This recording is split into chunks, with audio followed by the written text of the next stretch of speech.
안녕하십니까. 천국순례자입니다. 오늘 7년 환란을 비판하는 학자와 목회자 그리고 이에 영향받은 성도들이 넘쳐나고 있습니다. 무조건 비판부터 하는 이들도 있죠. 7년 환란은 시한부 종말론자들이 꾸며낸 허구예요. 다니엘 7장의 한때와 두때와 반때는 예수님의 십자가 고난의 기간으로 이미 성취되었습니다. 다니엘 9장의 한 일에는 예수 그리스도의 성육신 또는 공생애까지의 기간으로 이미 이루어졌어요. 마태복음 24장 21절의 큰 환란은 당시 유대인 세대들이 있을 동안에 이미 이루어진 것으로 오늘날 우리와는 아무런 관련이 없습니다. 계시록 12장의 여자가 용을 피해 광야로 도망한 1260일은 예수님의 공생의 기간입니다.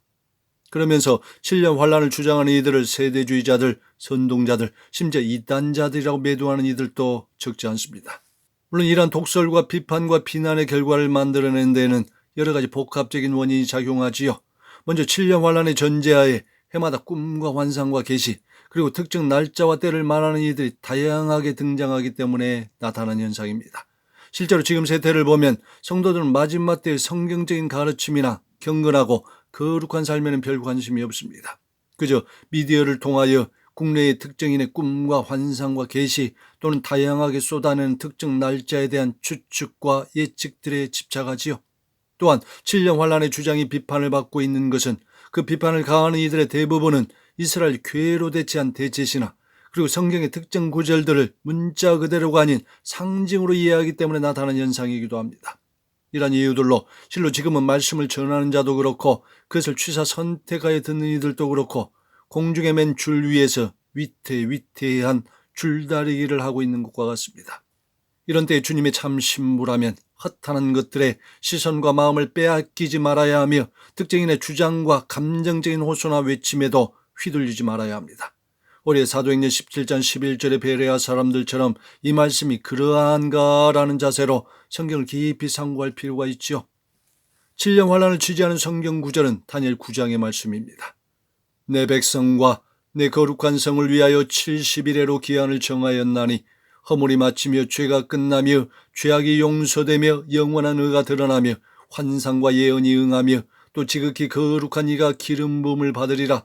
그러므로 너는 깨달아 알지어다. 예루살렘을 중건하라는 영이 날 때부터 기름 부음을 받은 자 곧 왕이 일어나기까지 7이레와 62이레가 지날 것이요 62이레 후에 기름 부음을 받은 자가 끊어져 없어질 것이며 장차 한 왕의 백성이 와서 그 성읍과 성소를 무너뜨리려니와 그가 장차 많은 사람들과 더불어 한 이레 동안의 언약을 굳게 맺고 그가 그 이레의 절반의 제사와 예물을 금지할 것이며. 여러분, 이 예언은 과거의 예언입니까? 아니면 미래의 예언입니까?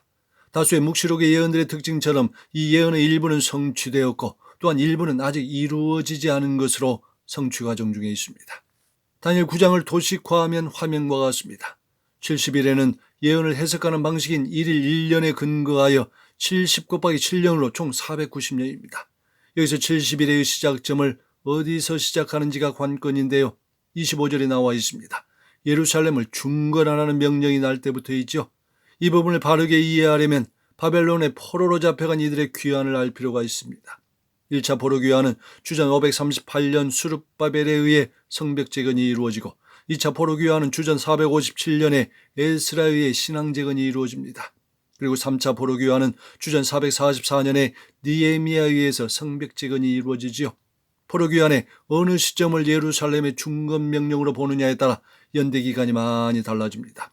일반적으로는 예루살렘을 중건하는 명령을 1차 성전 재건이 이루어진 주전 538년이나 3차 성벽 재건이 이루어진 주전 444년으로 계산합니다. 그런데 이 시기를 기준으로 하면 전체적인 70일의 계산의 연대가 맞지를 않습니다.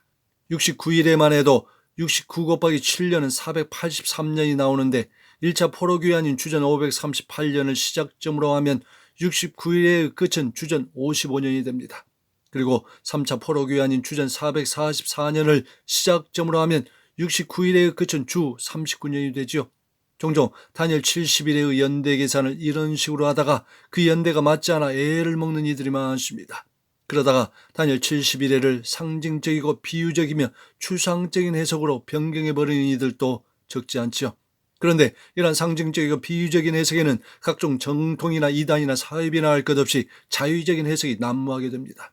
그러므로 예루살렘의 중건명령은 1차나 3차가 아닌 2차 포로귀환인 주전 457년으로 정해야 합니다. 물론 2차 포로귀환은 성전 재건이나 성벽 재건보다 신앙 재건에 초점을 맞춘 내용입니다.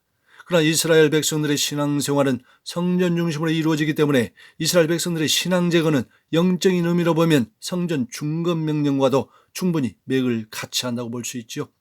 이것을 근거로 하여 71회를 도표하면 주전 457년에 예루살렘 중건명령이 이루어지고 7일에 즉 49년이 지나면 408년이 됩니다.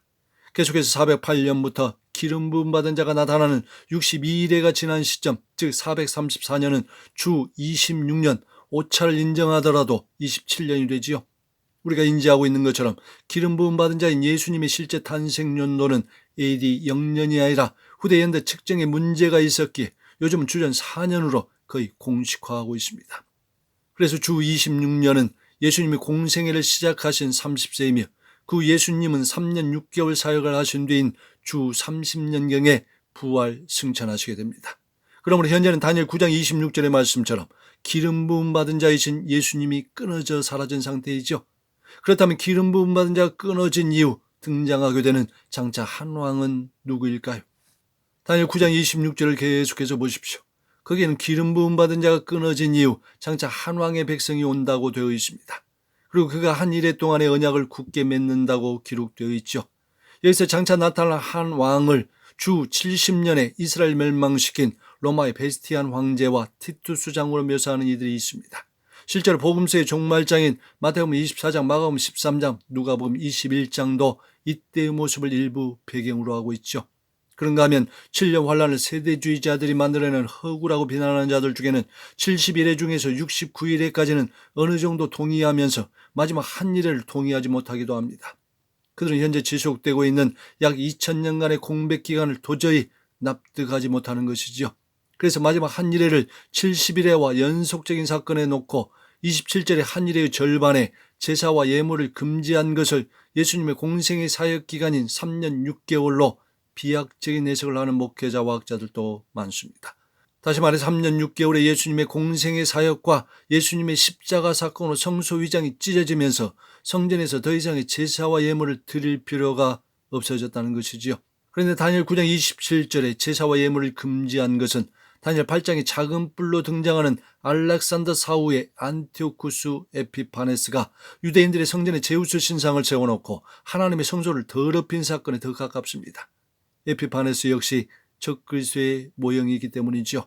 또한 다니엘 9장 26절과 27절을 주의 깊게 보십시오. 26절에 기름 부음 받은 자와 장차 한 왕은 분명히 다른 인물입니다. 특히 장차 나타날 한 왕은 말씀처럼 성읍과 성소를 무너뜨리고 포악하고 가증하며 그의 마지막은 홍수에 휩쓸림 같고 끝까지 전쟁이 있으며 황폐할 것이 작정되었습니다. 누가 봐도 이는 적그리스도로서 마태복음 24장 15절의 멸망에 가증한 것, 데살로니가서 2장 3절의 불법의 사람, 계시록 13장 1절의 바다에서 나오는 짐승의 묘사인 것입니다.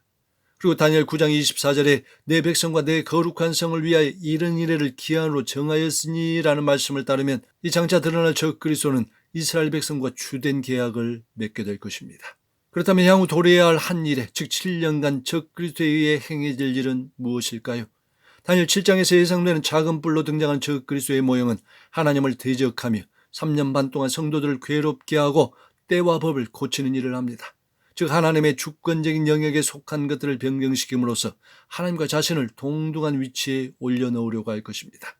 다니엘 9장의 말씀에 의하면 이제 한 일의 절반인 3년 6개월간 제사와 예물을 금지할 것입니다. 또한 마태복음 24장의 말씀에 의하면 멸망에 가져간 적그리스도가 등장할 때 그의 지배력은 이방인은 물론이고 유대인들을 향하여 더 대대적인 핍박을 가할 것입니다.